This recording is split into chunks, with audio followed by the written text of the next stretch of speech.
de volta para continuarmos tratando aí da responsabilidade civil do Estado.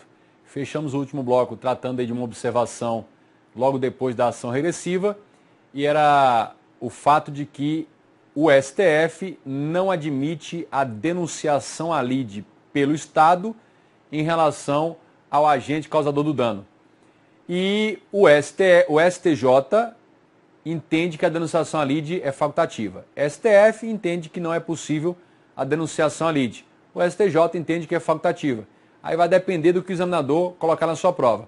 Mas se ele falar genericamente você entenda que a denunciação à lide não é permitida em relação ao agente causador do dano. Muito bem. Agora nós vamos aqui para a segunda observação sobre o nosso tema. É o seguinte: no momento em que a conduta do agente causa um dano ao particular, neste momento nasce para o agente, no mesmo instante em que ocorre o dano, o fato danoso, conduta danosa, neste mesmo instante nasce para a vítima do dano, o direito de ser indenizada, direito de receber do Estado indenização. Só que ela terá de exercer esse direito. E basicamente ela vai exercer esse direito ingressando com uma ação judicial. Agora, ela tem um prazo para exercer esse direito de crédito, de receber do Estado a indenização pelos prejuízos. A questão é, qual é o prazo de prescrição que a vítima tem para ajuizar a ação? 5 anos. Prescreve em 5 anos o direito que a vítima tem de ajuizar a ação de indenização contra o Estado. Então, a contar do fato danoso, a vítima tem um prazo de 5 anos para ingressar com uma ação judicial para obter essa indenização por parte do Estado. Se ela não o fizer no prazo de 5 anos, prescreveu o seu direito e não poderá mais se valer da via judicial para receber do poder público. Isso aí é o que está previsto no decreto 20.910 de 1932, ele é antigo, mas vale até hoje, conjugado aí com o decreto-lei 4597 de 42 e ainda com a lei 9494 de 97. São os fundamentos legais aí, as leis que estabelecem o prazo de 5 anos. Lembrando, esse é o prazo que a vítima tem para ingressar com uma ação de indenização para tentar receber a indenização aí do Estado causador do dano. Óbvio número 3. Terceira observação. A ação regressiva tem natureza de ação de ressarcimento. Ou seja, a ação regressiva, ou seja, a ação que o Estado tem contra o agente causador do dano, depois que o Estado já foi condenado a pagar pelo dano, pelo prejuízo, essa ação regressiva do Estado contra o agente causador é uma espécie de ação de ressarcimento. É uma espécie de ação do Estado contra o agente para reaver dele aquilo que teve de prejuízo em relação à vítima. Bom, por se tratar de uma ação de ressarcimento, é imprescritível, conforme jurisprudência do STF e do STJ.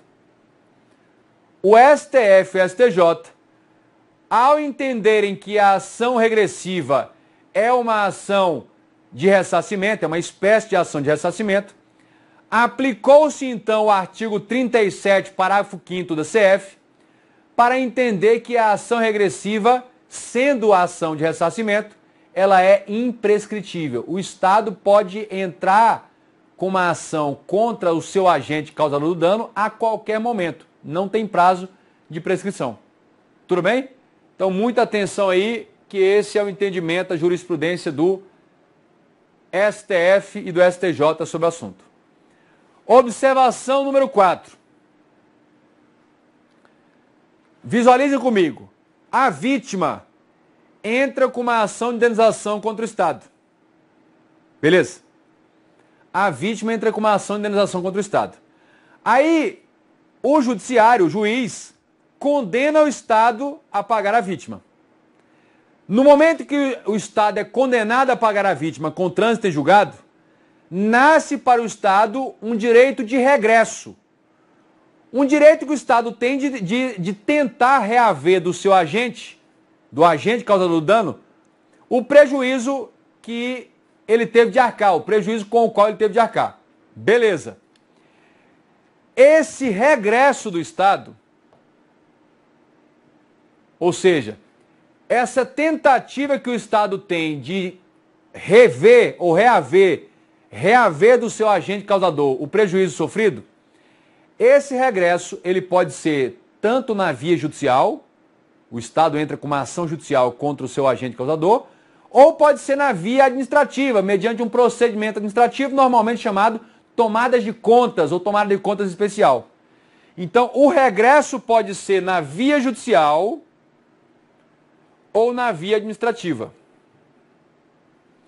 Agora, quando o regresso é na via administrativa, os descontos em folha de pagamento para se ressarcir não podem ser feitos sem a autorização do servidor. Quando regressa na via judicial, o ressarcimento é feito mediante desconto em folha de pagamento. Desconta-se do pagamento do servidor que causou o dano. Mas esses descontos dependem da autorização do próprio servidor. Por quê? Porque esses descontos, esse ressarcimento não tem autoexecutoriedade. A administração não pode descontar simplesmente por ela própria. Então, olha só, os descontos em folha de pagamento para ressarcimento na via administrativa dependem de concordância do agente público. Por quê? Porque não possui autoexecutoriedade, conforme interpretação dada pelo STJ ao artigo 46 da Lei 8.112. Então, o regresso pode ser na via judicial ou na via administrativa. Quando ele é na via administrativa, quando o regresso é na via administrativa, o que acontece? Os descontos em folha de pagamento para o ressarcimento não podem ser feitos sem a concordância do servidor. Não pode ser feito sem o desconto sem a autorização do agente do servidor. Muito bem. Observação número 5. Na tela aí comigo, observação número 5. O STJ vem entendendo, ele tem entendido, que é imprescritível a ação movida pela vítima por danos causados durante a ditadura militar. O STJ, fazendo interpretação lá das leis da anistia, ele entendeu o seguinte: se um determinado particular ou familiar, parente de um particular, que tenha sofrido dano por ação do Estado lá na ditadura, ou seja, que a ação repressiva do Estado no período da ditadura tenha lhe causado algum dano material, moral, mesmo agora, ou mesmo num futuro qualquer, esse parente, essa própria vítima, pode ingressar com uma ação de indenização contra o Estado. Por quê? Porque a ação de indenização decorrente de dano produzido por a ditadura militar ou pela ditadura militar, o STJ entende que é o quê? Imprescritível.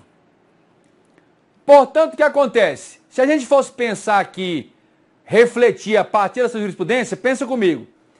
É do conhecimento comum, todos saem falando aí aos quatro cantos, que a nossa atual presidente foi vítima de tortura por ação da ditadura, no período militar. Beleza.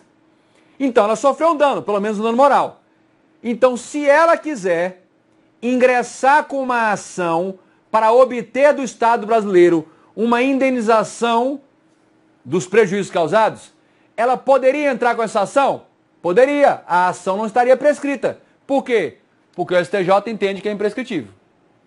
Então, se ela quisesse obter hoje uma indenização do Estado por meio de uma ação judicial, ela poderia ingressar com essa ação judicial e o juiz, o judiciário, não poderia decretar a prescrição desse seu direito. Isso porque o dano foi decorrente da ditadura, o quê? Da ditadura militar. Muita atenção aí, porque essa jurisprudência, volta e meia, aparece em prova de concurso. Muito bem. Para finalizar o assunto aí da responsabilidade civil do Estado, nos resta tratar da reparação do dano. No fundo, a responsabilização civil do Estado nada mais é do que imputar ao Estado, imputar à União, Estado, DF, município, autarquia, fundação, empresa, sociedade, consórcio, imputar a um deles a obrigação de pagar um determinado valor a título de reparação, de recomposição dos prejuízos causados. Então, a reparação do dano. Comigo, reparação do dano nada mais é do que um pagamento pecuniário, um pagamento em dinheiro. Reparação do dano nada mais é do que um pagamento em dinheiro para repor os danos materiais. Então, quando se trata de material, você vai repor. Ou então recompensar pelos danos morais e estéticos causados à vítima pela conduta danosa. Se o dano é um dano material, um dano de natureza patrimonial, vai acontecer uma reposição. Ou seja, é a ideia de tanto por tanto. Se o prejuízo material foi de 20, vai repor 20 mais os juros e correção monetária. Agora, se o dano é moral ou estético, ele não tem uma conotação pecuniária, econômica, patrimonial.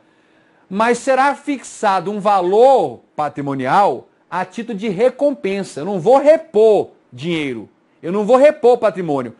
Eu vou recompensar com dinheiro, um sofrimento ao espírito, à personalidade da pessoa. Tudo bem? Muito bom. Quais são as espécies de dano? Quais são as espécies de dano aí sujeitos ou passíveis de indenização? Espécies de dano. Olha, então o dano, tá aqui o dano, ele pode ser um dano o quê?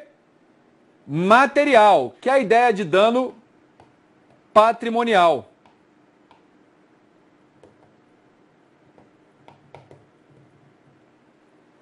Dano material mesmo que dano patrimonial. Beleza.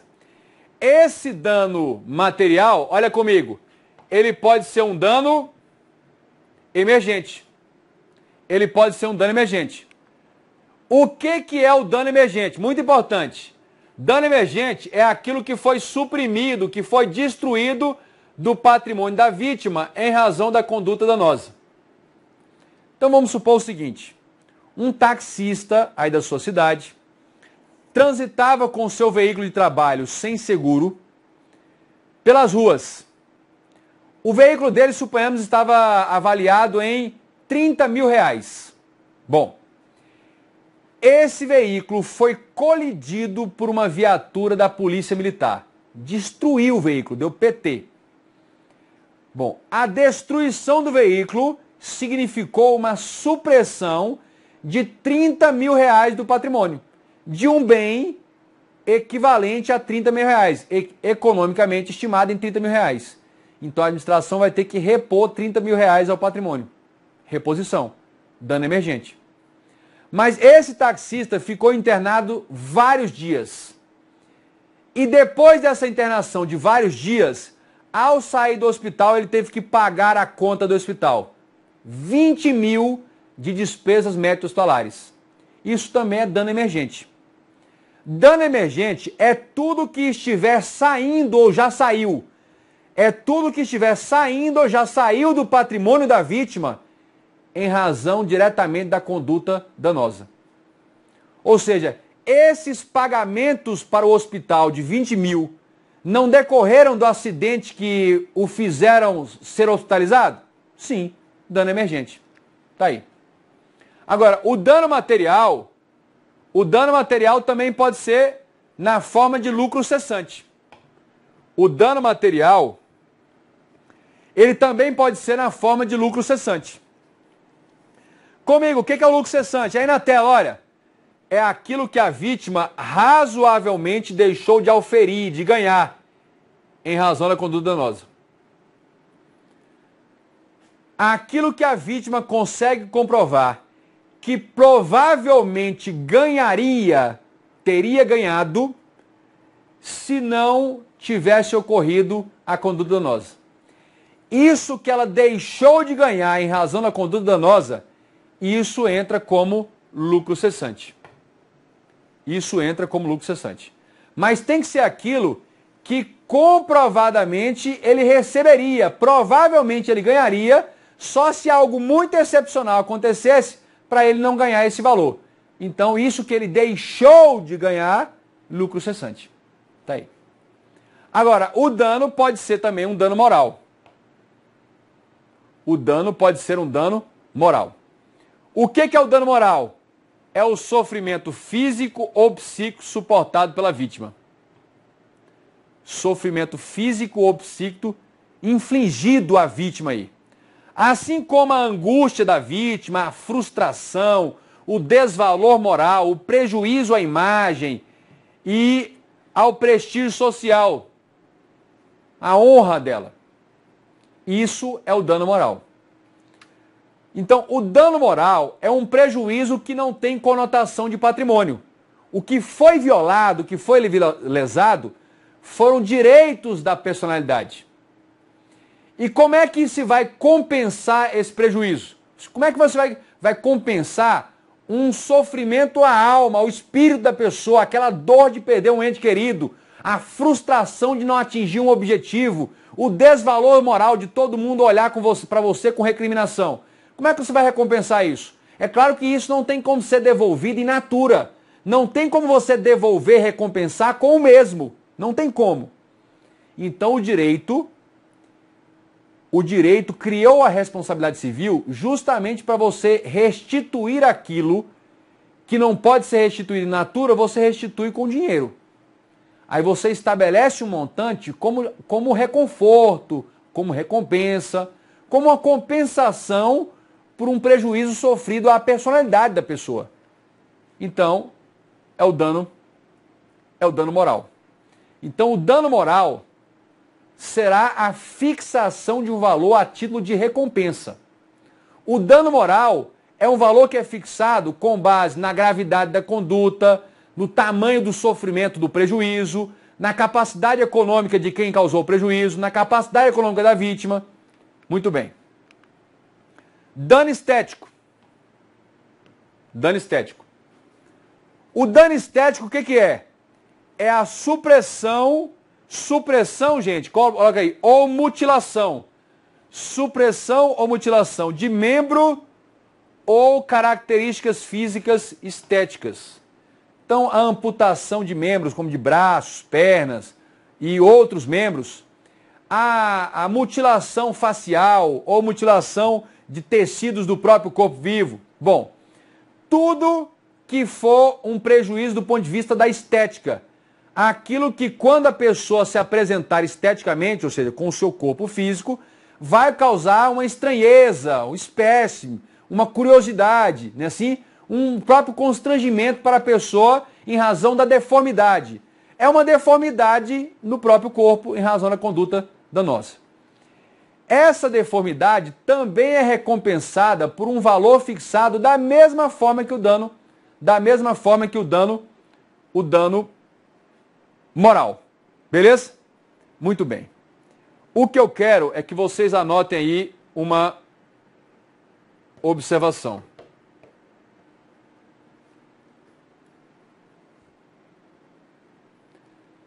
Dano moral e dano estético são coisas diferentes. E aí eu quero destacar o seguinte aspecto. Dano à imagem é um dano moral. Dano à imagem é um prejuízo à imagem objetiva e subjetiva que a pessoa tinha. Ou seja, a imagem que a pessoa tinha de si mesmo, ligada à ideia de reputação, e a boa imagem que terceiros tinham dela. Então, se o dano é a imagem da pessoa, esse é um dano moral. Agora, se o dano é ao corpo físico, à estética da pessoa, uma mutilação, uma deformação, uma amputação de membro, aí é dano estético. Então, não confundir essas duas coisas. Muito bem. Só para registrar também, eu queria colocar aqui para vocês o seguinte.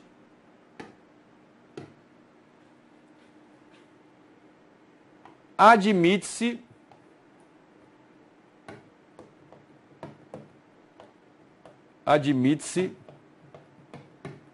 a cumulação de dano material mais dano moral mais dano estético. Em razão de uma única conduta, é possível fixar um valor para dano material, outro valor para dano moral e um terceiro valor para dano estético. Eu posso acumular esses 3 valores indenizatórios, somar. Isso, eu quero que você anote aí, é o que está nas súmulas 37 e 387 do STJ. A própria jurisprudência sumulada do STJ reconhece a possibilidade de se cumular indenizações por dano material, moral e estético resultantes de um único fato ou conduta. Atenção a isso aí. Muito bem. Continuando aí, o dano material. Então, o dano material, moral e estético, para eles serem indenizáveis, é preciso preencher alguns requisitos.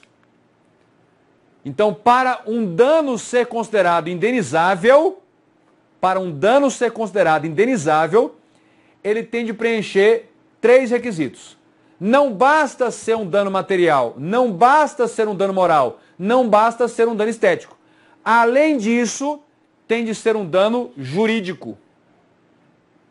O que é isso? Além de ser dano material, moral e estético, consiste numa violação de norma ou princípio jurídico contido no ordenamento pela conduta danosa.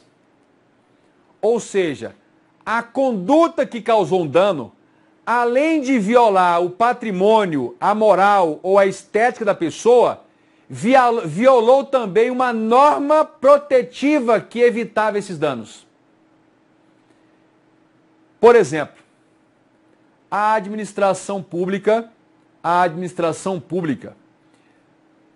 muda a sua sede administrativa para outro local. Isto vai acontecer ou está acontecendo no Distrito Federal nesse momento, nos próximos meses. Vai mudar a sua sede administrativa principal para outro local. Gente, pensa comigo.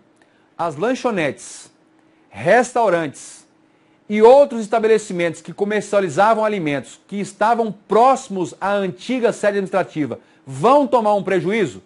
Vão. O faturamento vai despencar. Portanto, eu pergunto, houve ou haverá um dano material? Com certeza. Pelo menos lucro cessante. Vai ter um dano. Vai ter. Mas eu pergunto, esse dano é um dano jurídico? Existe uma norma jurídica ou um princípio que protege as pessoas contra esse tipo de mudança da sede administrativa para não prejudicar os comerciantes? Não. O dano é patrimonial? É. ou será, mas não é um dano jurídico. Então ele não é indenizável. Ele não é indenizável. Tudo bem? Além disso, não basta ser um dano jurídico, tem de ser um dano certo. Consiste na lesão a bem jurídico determinado ou determinável e que possa ser mensurado ou estimado. Que possa ser mensurado ou estimado. Eu sempre brinco com os meus alunos com a seguinte situação. E aí vale a pena repetir aqui, ó. Olha só. Assim como vocês, eu fui obrigado, coagido, moral, física e psicodélico trensemente a estudar química no ensino médio. Lá no ensino médio, eu não sabia muito bem o que eu queria da vida, mas eu tinha uma plena convicção. Eu não queria aprender química. Eu não ia trabalhar com química. Não faz a menor importância na minha vida a composição química do iogurte. A composição química do ar que respiro. Não quero saber. Se eu me envenenar, Deus que carrega a minha alma. Não quero saber a química disso. Muito bem. Fui obrigado a estudar química no ensino médio todo. Eu me formei em Direito. Para compreender os institutos jurídicos, eu não preciso de nada da química. Se precisar de uma perícia química judicial, eu não posso fazer, nem dar um palpite. Tenho que contratar e pagar um perito, um assistente de perícia. Não precisei disso, não vou precisar, não gosto de química. E não gosto de me misturar com quem estuda química também. Vocês acham que eu sofri um dano? Ainda que vocês achem que eu fiquei traumatizado, que sofri algum dano, olha, gente, esse dano não foi a um bem jurídico determinado. Qual foi o bem jurídico determinado? A integridade psicodélica tense mental de não aprender química foi o bem jurídico? E ainda que você pensasse na minha liberdade intelectual, como é que eu vou determinar o quanto, mensurar quanto que foi violado da minha liberdade intelectual? Até porque todos foram obrigados a esse mesmo requisito para prestar o vestibular. Eu só lavo a minha honra, porque eu sei também que os pilotos de avião, que nos levam aí perfeitamente aí pelas viagens, eles foram obrigados a ler Machado de Assis e o Parnasianos. Eles se ferraram. O que o cara tem de... Imagina a pessoa falando, o senhor piloto, o senhor estudou Machado de Assis, leu Macunaíma? Não. Eu jamais entraria numa aeronave comandada por uma pessoa que não leu Macunaíma. Pelo amor de Deus, como eu posso confiar a minha vida a uma pessoa que não sabe o que é um parnasiano? Que Deus me livre. Leu Graciliano Ramos? Não, você não tem condições de pilotar uma aeronave. Imagine. Então, esse dano não é um dano certo, gente. Não é um dano certo. Não é mensurável, não dá para precisar exatamente qual foi o bem violado. Agora, além de ser um dano jurídico, um dano certo, tem de ser um dano o quê? Especial. Gente, todo mundo sofre ao viver. O que você tem que fazer é um balanço, se você tem mais alegrias do que tristeza. Porque gente, viver em coletividade significa estar numa fila. Estar numa fila. A videoaula é sensacional porque não tem fila. A videoaula é sensacional porque não tem fila. Ou tem fila de espera no provedor. Só se tiver fila de espera no provedor de internet. Fila de espera para o seu provedor aí instalar a internet na sua casa. Mas não há. Então esses transtornos, filas, né, assim, horários, trânsitos, são transtornos normais de uma coletividade. Cada tipo de atividade humana tem os seus próprios pontos negativos e os seus positivos também, mas tem os seus pontos negativos. Esses transtornos, esses encargos, essas dificuldades normais das atividades em geral, de cada atividade em especial também, isso não é um dano. Isso não pode ser reputado como sendo um dano. Não um dano especial que mereça ser indenizado. O dano especial consiste numa lesão ou num transtorno que extrapole os limites da normalidade do cotidiano. O próprio STJ diz: meros transtornos da vida cotidiana não acarretam dano moral. O STJ já consolidou esse pensamento. Meros transtornos ou dessabores da vida cotidiana, meros transtornos e dessabores, não geram dano moral. Por quê? Porque não é um dano especial. Então, o dano material, o dano moral, o dano estético, só serão indenizáveis se também forem danos jurídicos, certos e especiais. Um mero transtorno da vida cotidiana. Então, assim, uma fila de 10, 15 minutos, isso é um transtorno normal. 3 horas de fila, 3 dias na fila para matricular o seu filho na escola, aí já estamos falando de um dano especial. Foge à normalidade. Foge à normalidade. Tudo bem?